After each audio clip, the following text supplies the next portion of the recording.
Hello കൂട്ടുകാരെ, യൂട്യൂബിലേക്ക് സ്വാഗതം, ചാനലിലേക്ക്. അപ്പോൾ നമുക്കിന്നൊരു ഔഷധക്കഞ്ഞി റെഡിയാക്കാം. അതിനായിട്ട് ഔഷധക്കഞ്ഞി എന്ന് പറഞ്ഞാൽ കർക്കിടകക്കഞ്ഞി. അപ്പോൾ അതിനകത്തൊരു കൂട്ട് ഞങ്ങളും മേടിച്ചിട്ടുണ്ടായിരുന്നു. എല്ലാ വർഷവും മേടിക്കുന്നതാണ്. അപ്പോൾ അതിനകത്ത് ഞവര അരിയും പിന്നെ ഔഷധങ്ങളെല്ലാം കൂടെ ചേർത്തൊരു പൊടിയുണ്ട്. 7 കവറുണ്ട് പൊടി.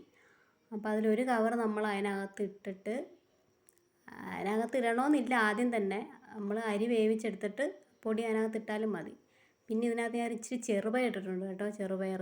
അപ്പോൾ അത് ഓപ്ഷണലാണ്, ആവശ്യം ഉണ്ടെങ്കിൽ ഇട്ടാൽ മതി. ഇതിൻ്റെ കൂടെ ഇല്ലാത്തതാണ്, ഞാൻ പിന്നെ കുറച്ചിട്ടതാണ്. അപ്പോൾ അതെല്ലാം കൂടെ മിക്സ് ചെയ്തിട്ട് നമുക്ക് കുക്കർ വെച്ച് ഒരു 6-7 വിസിലടിക്കാം. നല്ല ടേസ്റ്റായി കഞ്ഞിക്ക് കേട്ടോ, നല്ല എല്ലാ വർഷവും ഞങ്ങൾ ഉപയോഗിക്കുന്നതാണ്. നല്ല ഔഷധങ്ങളുള്ളതാണെന്നാണ് പറയുന്നത്. അങ്ങനെ ഞങ്ങൾ ദാണ്ട കുക്കറിനകത്തത് വെച്ചു, 6-7 വിസിലടിപ്പിച്ചു. നമുക്ക് തുറന്ന് നോക്കാം. അത് റെഡിയായി.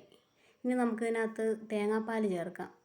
കുറച്ച് തേങ്ങ മതി, അത് ചെറുതായിട്ടൊന്ന് കൈ കൊണ്ട് പിഴിഞ്ഞ്, ഞാൻ മിക്സിയിലൊന്നും അടിച്ചിട്ടില്ല, കൈ കൊണ്ടൊന്ന് നമ്മളെ കൊണ്ട് വെക്കുന്ന പോലെ പിഴിഞ്ഞെടുത്തിട്ട് തേങ്ങാപ്പാൽ ഒഴിക്കണം. അതുകൊണ്ട് ആവശ്യത്തിന് ഉപ്പ് ചേർക്കണം. ഉപ്പ് കുറച്ച് മതി കേട്ടോ, ഈ ഔഷധക്കഞ്ഞിക്ക് തോനെ ഉപ്പിട്ട് കഴിക്കരുതെന്നാണ് പറയുന്നത്. അപ്പം ഉപ്പ് കുറച്ചിട്ടാൽ മതി.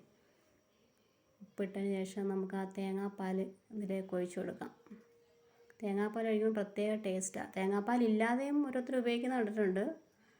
നമ്മൾ പിന്നെ വായ്ക്ക് രുചി വേണമല്ലോ, അതുകൊണ്ട് നമ്മൾ തേങ്ങാപ്പാലും കൂടെ ഒഴിച്ചു. തേങ്ങാപ്പാൽ ഒഴിച്ച് മിക്സ് ചെയ്യണം.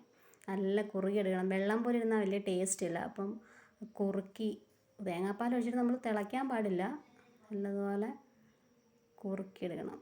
തേങ്ങാപ്പാൽ ഒഴിച്ച് പിന്നെ തിളപ്പിക്കരുത് കേട്ടോ, കുറുക്കിയെടുക്കണം. എന്നുണ്ട് കണ്ടോ, നല്ല കുറുകിയിട്ടുണ്ട്. ഇനി നമുക്കതൊരു ബൗളിലേക്ക് ഒഴിക്കാം. ഒഴിച്ചതിന് ശേഷം ബൗളിലോട്ട് ഒഴിക്കുന്നുണ്ടോ, ഒഴിച്ചതിന് ശേഷം നമുക്ക് ഇത് സെർവ് ചെയ്ത് കുടിക്കാം.